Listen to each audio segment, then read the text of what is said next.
Takže čaute, zdraví vás Molotov a je tu krátky tutoriál na CSGO, ako si zapnúť konzolu a ukazateľ FPS a akého máte pingu. Takže konzola zapína sa tlačítkom pod escape hneď.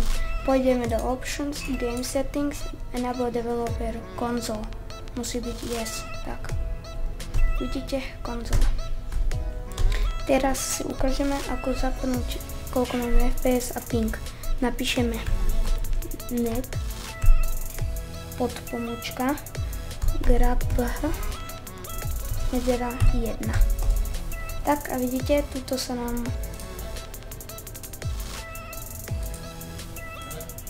tak a tuto ukáže lepšie. Vidíte, tu mám 60 fps, tak a tak.